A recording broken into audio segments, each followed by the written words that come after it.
Hello दोस्तों, जय श्री कृष्णा, जय श्री श्याम। कैसे आप लोग दोस्तों? आज की वीडियो में आपको बताने वाले हैं महाभारत में राजा दुष्यंत और शकुंतला की प्रेम कथा। जी हाँ दोस्तों, तो दोस्तों देखते हैं फुल वीडियो। महाभारत में राजा दुष्यंत और शकुंतला की प्रेम कथा। महाभारत केवल युद्ध और राजनीति की गाथा नहीं है, यह अनगिनत प्रेम, त्याग और समर्पण की कहानियों से भी भरा हुआ है। इन्हीं में से एक अद्भुत और अमर प्रेम कथा है राजा दुष्यंत और महर्षि कण्व की दत्तक पुत्री शकुंतला की। यह कहानी न केवल प्रेम की बल्कि धैर्य, विश्वास और भाग्य के अद्भुत खेल की भी है।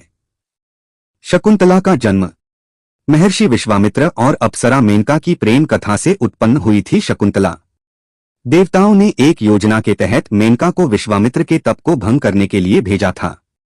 मेनका के रूप, सौंदर्य और मधुर वाणी से मोहित होकर विश्वामित्र का मन तप से हट गया।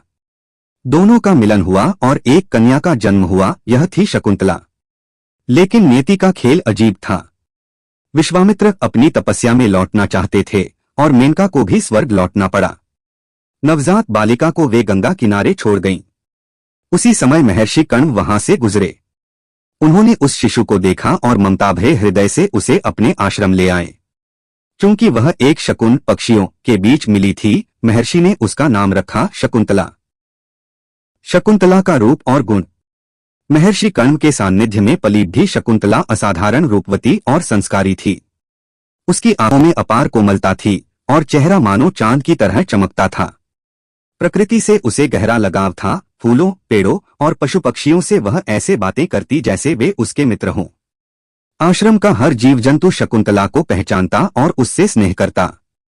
राजा दुष्यंत का शिकार। दूसरी ओर हस्तिनापुर के पराक्रमी राजा दुष्यंत अपने शौर्य और न्यायप्रियता के लिए प्रसिद्ध थे। एक दिन वे अपने सैनिकों के साथ वन में शिकार के लिए निकले।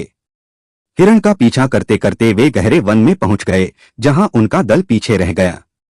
जंगल के हरे भरे पेड़ों, झरनों और पक्षियों की मधुर ध्वनि के बीच अचानक उन्हें एक सुगंध आई, मानो फूलों और चंदन का संगम हो। पहली मुलाकात। राजा ने दूर देखा, एक युवती हिरण के बच्चों को घास खिला रही थी। उसके चेहरे पर अपार शांति थी, बाल हवा में लहरा रहे थे और वह मुस्कुरा रही थी। राजा दुष्यंत की नजर उस पर ठहर गई। राजा ने पास जाकर पूछा, हे सुंदरी, तुम कौन हो? इस घने वन में किसके साथ रहती हो? शकुंतला ने विनम्रता से उत्तर दिया, मैं महर्षि कण्व की पुत्री हूं। यह मेरा आश्रम है। यहां मैं वन के प्राणियों के साथ रहती हूं। राजा ने सोचा, इतनी सुंदर और सुशील कन्या किसी साधारण वंश की नहीं हो सकती। उन्होंने उसे अपने बारे में बताया और आश्रम में आने का आग्रह किया। आश्रम में आतिथ्य। महर्षि कण्व उस समय किसी यज्ञ के लिए बाहर गए हुए थे। शकुंतला ने राजा का स्वागत किया और आश्रम में उनके लिए फल फूल और जल की व्यवस्था की। राजा ने आश्रम की पवित्रता और शकुंतला की सेवा भावना देखकर मन ही मन उसकी प्रशंसा की। उनकी बातचीत धीरे धीरे हल्की मुस्कान और हंसी में बदलने लगी। प्रेम का अंकुर। अगले कुछ दिनों तक राजा दुष्यंत वहीं रुके। वे और शकुंतला साथ में वन में घूमते, झरनों के पास बैठकर बातें करते। राजा ने महसूस किया कि शकुंतला का सरल स्वभाव और उसकी निश्चल मुस्कान उनके हृदय में गहराई तक उतर चुकी है। शकुंतला भी राजा के साहस और विनम्रता से प्रभावित थी। एक दिन नदी किनारे बैठते हुए राजा ने कहा, शकुंतला, जब से मैंने तुम्हें देखा है, मेरा मन तुम्हारे सिवा और किसी और नहीं जाता। क्या तुम मुझे अपना जीवन साथी बनाओगी? शकुंतला लजा गई, लेकिन उसने धीरे से सिर झुका दिया। उसकी मौन स्वीकृति ही उसके हृदय की सच्चाई कह रही थी। गंधर्व विवाह। महर्षि कण्व की अनुपस्थिति में दोनों ने गंधर्व विवाह करने का निर्णय लिया। गंधर्व विवाह वह होता है जिसमें दो वयस्क अपनी इच्छा से बिना किसी बड़े अनुष्ठान के केवल एक दूसरे को पति पत्नी स्वीकार करते हैं। वन के देवताओं और प्रकृति को साक्षी मानकर फूलों के हार पहनाकर दुष्यंत ने शकुंतला से वचन लिया, मैं जीवन भर तुम्हारा साथ दूंगा, तुम्हारा सम्मान और प्रेम करूंगा। शकुंतला ने भी वचन दिया, मैं सुख दुख में सदा तुम्हारे साथ रहूंगी, तुम्हारे धर्म में सहभागी बनूंगी। विदाई का क्षण। कुछ दिन बाद दुष्यंत को अपने राज्य लौटना पड़ा। उन्होंने शकुंतला को एक अंगूठी दी जिस पर उनका नाम खुदा हुआ था और कहा, जब मैं तुम्हें अपने महल में बुलाने का संदेश भेजूं तो इस अंगूठी को मेरे दूत को दिखाना। शकुंतला ने अंगूठी को संजोकर रखा और उनके लौटने का इंतजार करने लगी। उसे विश्वास था कि उनका प्रेम जल्द ही एक नए जीवन में बदल जाएगा। पहले भाग में उनकी मुलाकात, प्रेम और विवाह की कहानी देखी। लेकिन प्रेम की राह हमेशा सरल नहीं होती। भाग्य ने उनके जीवन में एक ऐसा मोड़ रखा था जो उनकी परीक्षा लेने वाला था। भाग 2 में हम देखेंगे शकुंतला का श्राप, दुष्यंत का भूल जाना और अंततः उनका पुनर्मिलन। दुष्यंत के जाने के बाद, राजा दुष्यंत के हस्तिनापुर लौटने के बाद शकुंतला के दिन उनके इंतजार में गुजरने लगे। वह अक्सर नदी किनारे बैठकर उनके दिए हुए वचन और अंगूठी को देखती। मन में एक ही सपना था, एक दिन उनका दूत आएगा और वह अपने राजा के साथ महल चली जाएगी। दुर्भाग्य की आहट। एक दिन जब महर्षि कण्व आश्रम से लौट आए, शकुंतला ने उन्हें सब बताया। महर्षि कण्व ने विवाह को स्वीकार किया और कहा कि उचित समय पर वह स्वयं शकुंतला को दुष्यंत के पास भेज देंगे। लेकिन नियति ने एक अजीब खेल खेला। एक दिन महर्षि कण्व के आश्रम में महर्षि दुर्वासा आए। दुर्वासा अपने तेज और क्रोध के लिए प्रसिद्ध थे। उस समय शकुंतला अपने विचारों में खोई हुई थी, दुष्यंत की याद में। वह इतनी मग्न थी कि उसने महर्षि दुर्वासा का स्वागत ठीक से नहीं किया। दुर्वासा को यह अपमान लगा। उन्होंने क्रोधित होकर कहा, हे कन्या, जिस व्यक्ति के विचारों में तुम खोई हो वह तुम्हें कभी याद नहीं करेगा। यह सुनकर शकुंतला के होश उड़ गए। वह उनके चरणों में गिर पड़ी और क्षमा याचना करने लगी। महर्षि का क्रोध शांत हुआ, लेकिन उन्होंने कहा, मेरा श्राप व्यर्थ नहीं जाएगा, परंतु जब वह व्यक्ति तुम्हारे हाथ में कोई निशानी देखेगा तब उसे सब याद आ जाएगा। शकुंतला को थोड़ी राहत मिली, लेकिन मन में डर भी बैठ गया। राजमहल की यात्रा। कुछ समय बाद महर्षि कण्व ने शकुंतला को दुष्यंत के महल भेजने का निश्चय किया। शकुंतला के साथ कुछ शिष्यों और साधुओं का दल भी गया। रास्ते में उन्हें गंगा नदी पार करनी थी। नाव में बैठते समय शकुंतला का हाथ पानी में डूबा और दुर्भाग्य से दुष्यंत की दी हुई अंगूठी नदी में गिर गई। नाव आगे बढ़ गई और किसी को यह पता नहीं चला कि यह अंगूठी ही उसकी पहचान और मिलन की कुंजी थी। महल में पहुंचना। जब शकुंतला महल पहुंची, उसने दुष्यंत के सामने जाकर अपने विवाह और वचनों की बात कही। लेकिन श्राप का असर था, राजा दुष्यंत को शकुंतला की पहचान ही नहीं हुई। उन्होंने कहा, हे देवी, मैं आपको नहीं पहचानता। अगर आप सच कह रही हैं तो कोई प्रमाण दीजिए।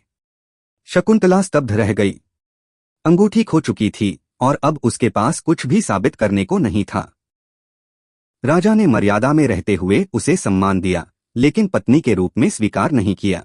हस्तिनापुर का राजसभा कक्ष भरा हुआ था। चारों ओर मंत्रियों, दरबारियों और प्रजाजन का जमावड़ा था। सिंहासन पर बैठे राजा दुष्यंत के चेहरे पर गरिमा और कठोरता का मिश्रण था। उसी समय महल के प्रांगण में प्रवेश करती हैं शकुंतला। उनके साथ थे ऋषि कण्व के कुछ शिष्य और उनकी आंखों में उम्मीद और आंसुओं की नमी थी। शकुंतला का मुख पीला था, परंतु आत्मविश्वास अटूट। उन्होंने दरबार में प्रवेश करते हुए कहा, राजन, मैं शकुंतला हूं, वही जिसे आपने वन में वचन दिया था कि आप अपनी पत्नी बनाएंगे। दरबार में सन्नाटा छा गया। कुछ मंत्री एक दूसरे की ओर देखने लगे। सबको लगा कि शायद राजा उन्हें पहचान लेंगे और प्रेम से अपने पास बिठा लेंगे। लेकिन हुआ उल्टा। राजा दुष्यंत ने अपनी गंभीर दृष्टि शकुंतला पर डाली और ठंडी आवाज में बोले, देवी, आप जो कह रही हैं उसका कोई प्रमाण है आपके पास? मुझे तो स्मरण नहीं कि मैंने आपको विवाह का वचन दिया हो। शकुंतला का दिल धक से रह गया। उनके कानों को विश्वास नहीं हुआ। उन्होंने रोते हुए कहा, राजन, क्या आपको याद नहीं वह दिन जब आप शिकार के बहाने आश्रम आए थे? वहां हमने एक दूसरे के प्रति प्रेम प्रकट किया था और आपने गंधर्व विवाह के अनुसार मुझे अपनी पत्नी स्वीकार किया था। यह आपका ही दिया हुआ अंगूठी है। इतना कहकर उन्होंने अपनी उंगली देखने की कोशिश की, लेकिन अंगूठी गायब थी। वह अंगूठी जो उनके विवाह का सबसे बड़ा प्रमाण थी, रास्ते में नदी पार करते समय हाथ से फिसल गई थी। राजा दुष्यंत ने कठोर स्वर में कहा, देवी, बिना प्रमाण के मैं आपके कथन को स्वीकार नहीं कर सकता। मैं एक राजा हूं, मेरी हर बात पर पूरी प्रजा नजर रखती है। यदि मैं किसी भी स्त्री को बिना प्रमाण के पत्नी कह दूं तो यह न्याय नहीं होगा। शकुंतला की आंखों से आंसू बह निकले। वह कांपती आवाज में बोली, राजन, प्रमाण से बड़ा क्या है आपका अपना दिल? क्या प्रेम का कोई साक्ष्य चाहिए? यह अपमान केवल मेरा नहीं, हमारे प्रेम का है। लेकिन दुष्यंत अपने राजधर्म के तर्क में अड़िग रहे। देवी, कृपया समझें, मैं सत्य की खोज में हूं, परंतु प्रमाण के बिना यह सत्य मेरे लिए अंधकार में है। शकुंतला स्तब्ध रह गईं। उनका दिल जैसे टूटकर बिखर गया। उन्होंने हाथ जोड़कर कहा, अच्छा राजन, यदि यही आपका अंतिम निर्णय है तो मैं लौट जाती हूं। लेकिन याद रखिए, सत्य कभी छुपा नहीं रह सकता। इतना कहकर वह धीरे धीरे महल के प्रांगण से बाहर निकल गईं। दरबार में सभी मौन थे। कहानी का मोड़, भाग्य का खेल। कुछ समय बाद एक दिन राजमहल में अचानक एक मछुआरा उपस्थित हुआ। उसके हाथ में एक सुंदर स्वर्णजड़ित अंगूठी थी। उसने राजा को बताते हुए कहा, महाराज, यह अंगूठी मैंने मछली के पेट से निकाली है। राजा दुष्यंत ने अंगूठी देखते ही पहचान लिया, यह वही अंगूठी थी जो उन्होंने शकुंतला को दी थी। जैसे ही उनकी नजर अंगूठी पर पड़ी, उनका स्मरण शक्ति पर से कोहरा हट गया। उन्हें वन में बिताए वे पल, शकुंतला का प्रेम, उनका विवाह, सब याद आ गया। राजा का हृदय पछतावे से भर गया। हे ईश्वर, मैंने क्या कर दिया? मैंने अपनी ही पत्नी को, अपने ही प्रेम को ठुकरा दिया। राजा तुरंत अपनी सेना और रथ लेकर शकुंतला की खोज में निकल पड़े। कई दिन की यात्रा के बाद वह उन्हें ऋषि कर्ण के आश्रम के पास पाए। शकुंतला अब मां बन चुकी थीं। उनकी गोद में एक सुंदर बालक था जिसकी आंखें पिता जैसी थीं। राजा ने रथ से उतरकर उनके चरणों में शीश झुकाया और कहा, शकुंतला, मुझे क्षमा कर दो। उस समय मेरी स्मृति भ्रमित थी और प्रमाण के अभाव ने मेरे हृदय को कठोर बना दिया। यह गलती मेरी जीवन की सबसे बड़ी भूल है। शकुंतला ने आंसू पोंछते हुए कहा, राजन, प्रेम में गलती से भी किया गया घाव गहरा होता है, लेकिन यदि वह प्रेम सच्चा हो तो वह घाव भर भी जाता है। राजा ने अपने पुत्र को गोद में लिया और तीनों वापस हस्तिनापुर लौट आए। वहां भव्य स्वागत हुआ और शकुंतला को राजमाता का सम्मान मिला। सीख, इस कथा से हमें यह शिक्षा मिलती है कि रिश्तों में विश्वास सबसे बड़ा प्रमाण होता है। कभी कभी परिस्थितियां हमें सच्चाई से दूर कर देती हैं, लेकिन सत्य का प्रकाश अंत में अंधकार को हटा ही देता है। अगर आपको यह कहानी पसंद आई हो तो गॉड स्टोरीज किंग को लाइक और सब्सक्राइब जरूर करें और घंटी का बटन दबाएं ताकि हमारी अगली कथा आप तक सबसे पहले पहुंचे। तो दोस्तों, कैसी लगी आपको हमारी वीडियो? अगर हमारी वीडियो अच्छी लगी तो चैनल को सब्सक्राइब कीजिएगा और बेल आइकन बटन दबाना ना भूलें। और मिलते हैं नेक्स्ट वीडियो में। धन्यवाद।